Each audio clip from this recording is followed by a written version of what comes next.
महाराष्ट्रामध्ये भाजपने सर्व राजकीय पक्षांच्या आधी 20 उमेदवारांची यादी जाहीर करून बाजी मारलेली आहे। या पहिल्या यादीमध्ये भिवंडी लोकसभा मतदारसंघाचे उमेदवार म्हणून कपिल पाटील यांची घोषणा झालेली आहे।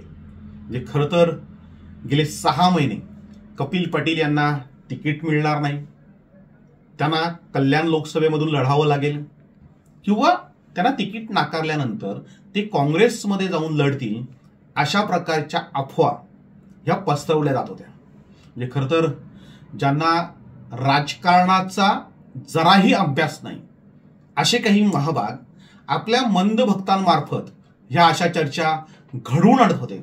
प्रत्यक्षात मात्र त्यांचा खोटेपणा हा उघड झालेला आहे। कपिल पाटील यांना तिसऱ्यांदा तिकीट हे जाहीर झालेलं आहे। खरं तर कपिल पाटील यांचे तिकीट नाकारायला एकही कारण नव्हतं। ते सुरुवातीपासून म्हणजे टॉप 10 मध्ये हे होतेच होते। म्हणजे खरं तर त्यांचा क्रमांक 5वा होता। म्हणजे पहिल्या क्रमांकावर भाजपाचे नितीन गडकरी होते, दुसऱ्या क्रमांकावर रावसाहेब दानवे होते, तिसऱ्या क्रमांकावर सुभाष भामरे होते, चौथ्या क्रमांकावर भारती पवार होत्या आणि 5व्या क्रमांकावर कपिल पाटील होते आणि त्याच्यानंतरचे पुढचे नंबर होते। म्हणजे टॉप 10 जी यादी महाराष्ट्रातली होती त्याच्यामध्ये 5व्या क्रमांकावर कपिल पाटील होते आणि त्याच्यामुळे त्यांचं तिकीट नाकारणं हे कदापि शक्य नव्हतं। तरी सुद्धा आपल्याला तिकीट मिळेल किंवा आपल्या बहिणीला तरी तिकीट मिळेल अशा काही अफवा इच्छुक उमेदवार पसरवत होते। मात्र त्या अफवांना काहीही अर्थ राहिलेला नाही। खरं तर तिकीट जर कापायचं असेल एखाद्या उमेदवाराचं तर त्याचं एखादं मोठं कांड हे उघड व्हायला हवं होतं।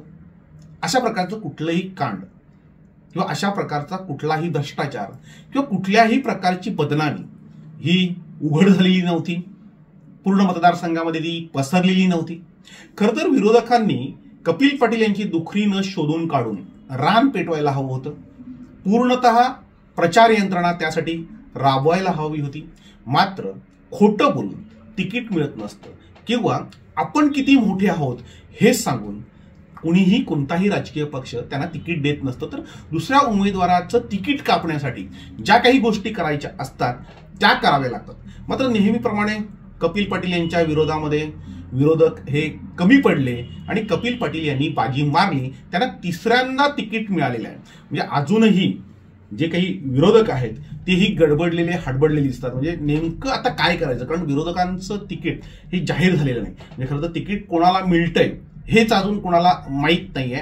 प्रत्येक जण आशा धरून म्हणजे काँग्रेसमध्ये इच्छुक उमेदवारांची रांग आहे, त्याच्यामध्ये सामरे एक तिकीट मागतायत, दुसरे बाळामामांचं प्रचार यंत्रणा कामाला लागलेली आहे, ते राष्ट्रवादीमध्ये प्रवेश करून मोकळे झालेले आहेत, शरद पवारांनी त्यांना शब्द दिलेला आहे। आणि अशा परिस्थितीमध्ये आता काय करायचं हा मोठा प्रश्न विरोधकांसमोर आहे। म्हणजे खरं तर पैशावर तिकीटं मिळत नसतात आणि भाजपासारख्या पक्षात तर ते अजिबात नाही, हे आता या निमित्ताने सिद्ध झालेलं आहे। आणि सामरेंना दिल्लीतील एका नेत्याने चांगलंच गंडवलंय। म्हणजे एका नेत्याने त्यांना आमिष दाखवलं होतं, तुम्हाला तिकीट देऊ, तुमच्यावर काही आरोप आहेत, तुमच्यावर काही गुन्हे आहेत, त्याच्यामुळे तुम्हाला जरी तिकीट मिळालं नाही तरी तुमच्या बहिणीला देऊ।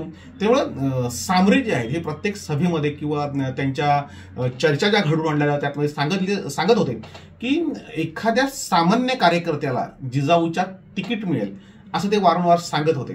प्रत्यक्षात ते एक हवा करत होते आणि ते खोटं होतं हे आता जाहीर झालेलं आहे आणि सामरेंना दिल्लीतील एका नेत्याने गंडवलेलं आहे। आता सामरेंची जी आस होती म्हणजे अगदी काल परवापर्यंत ते सांगत होते की मला भाजपचं किंवा काँग्रेसचं तिकीट मिळेल।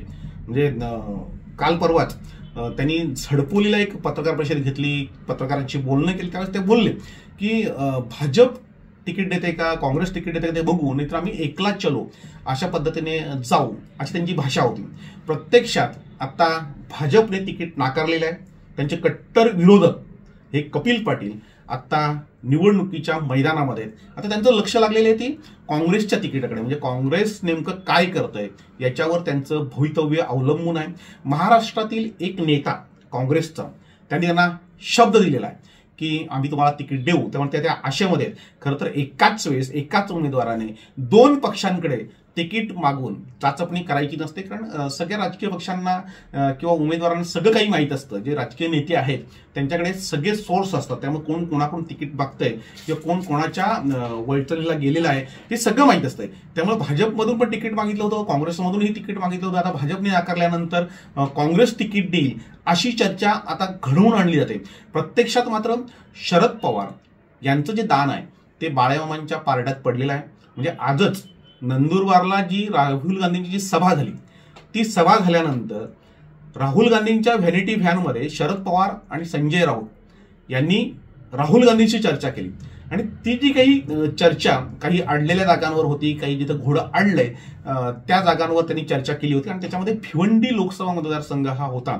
शरद पवारांनी भिवंडी लोकसभा मतदारसंघ सतत काँग्रेस हारते, आता यावेळेस आमच्याकडे उमेदवार आहे तो तुम्ही देऊन बघा, असा काही आग्रह केलेला होता, असं त्याच्यानंतर सांगण्यात आलं. त्याच्यामुळे शरद पवार आजही बाळामामांसाठी आग्रही आहेत. काँग्रेसमध्ये तसं बघितलं तर इच्छुकांची आता रांग आहे. म्हणजे अनेक जण तो मतदारसंघ जो आहे तो काँग्रेसलाच मिळावा आणि आम्हाला तिकीट मिळावं या आशेमध्ये. प्रत्यक्षात मात्र एका राजकीय नेत्याने, म्हणजे काँग्रेसच्याच एका नेत्याने सांबरेंनाही शब्द दिलेला आहे. म्हणजे त्यांनी खरं तर टोकन घेतलं, म्हणजे स्पष्टच बोलायचं झालं तर त्यांनी टोकन घेतलेलं आहे.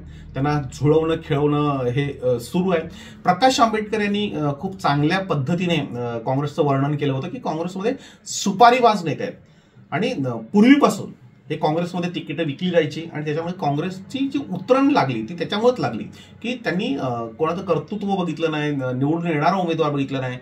लागेबांधे असलेले आणि पैसे जे देतील की भरी मोठी रक्कम जे देतील त्यांना त्यांनी तिकीटं वाटली होती आतापर्यंत. यावेळेस ती तशाच प्रकार होईल असं त्यांना वाटत होतं. प्रत्यक्षात मात्र राहुल गांधींच्या दौऱ्यामध्ये राहुल गांधींना अनेक अनुभव आलेले आहेत, अनेक गोष्टी सांगितल्या गेलेल्या आहेत. आणि त्यांच्या एक लक्षात आलं की आपल्याला चांगल्या कार्यकर्त्यांना सोडून, ते निवडून येणारे कार्यकर्ते सोडून आपले काही जे नेते आहेत ते पैसे घेऊन तिकीटं वाटतात. आणि त्यामुळे यावेळेस पैसे घेऊन तिकीटं वाटायची नाही, चांगल्या कार्यकर्त्यांना संधी द्या असं राहुल गांधी आता त्याच्या दौऱ्यामध्ये प्रत्येक नेत्याला सांगतायत.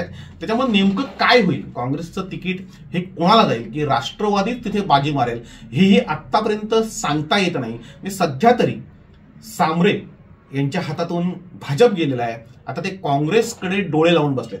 आता काँग्रेसचं तिकीट जर त्यांना मिळालं नाही तर ते नेमकं काय करतात यावर आता भिवंडी लोकसभा मतदारसंघामध्ये त्यांचं भवितव्य अवलंबून आहे. प्रत्यक्षात बाळामामा म्हात्रे यांनी चांगल्या पद्धतीने प्रचार यंत्रणा राबवायला सुरुवात केलेली आहे. कुठलाही गाजावाजा न करता ते प्रत्येक तालुक्यात जात आहेत, तिथे बांधणी करतायत, कार्यकर्त्यांना भेटतायत. म्हणजे मित्र पक्ष चे जे काही पदाधिकारी आहेत त्यांच्या ते बैठका घेत आहेत. आणि कुठेही गाजावाजा केलेला नाही तरी, म्हणजे तिकीट डिक्लेअर झाल्याशिवाय किंवा आपण निवडणूक रिंगणात खरोखर आहोत हे माहीत झाल्याशिवाय कुठल्याही सभा घ्यायच्या नसतात, कुठलाही गाजावाजा करायचा नसतो. अशा प्रकारची हवा करून कोणावरही काही त्याचा परिणाम होत नाही. म्हणजे वेळेवर ह्या सगळ्या गोष्टी निवडणुकीमध्ये करायच्या असतात. मात्र त्या आधीच करून सांबरे मोकळे झालेले आहेत आणि आत्ता बाळामामा म्हात्रे मात्र रिंगणात उतरलेले आहेत. त्यामुळे बाळामामांच्या एकूण भूमिकेकडे सगळ्यांचं लक्ष लागलेलं असतानाच सांबरे सुद्धा आता काँग्रेसच्या तिकिटाकडे डोळे लावून बसलेले आहेत. प्रत्यक्षात काय घडतंय हे 2 दिवसात कळेल. म्हणजे जसं भाजपच्या दिल्लीतील नेत्याने गंडवलंय तसंच काँग्रेसच्या महाराष्ट्रातील नेत्याने सांबरेंना गंडवलं की काय हे आपल्याला लवकरच स्पष्ट होईल.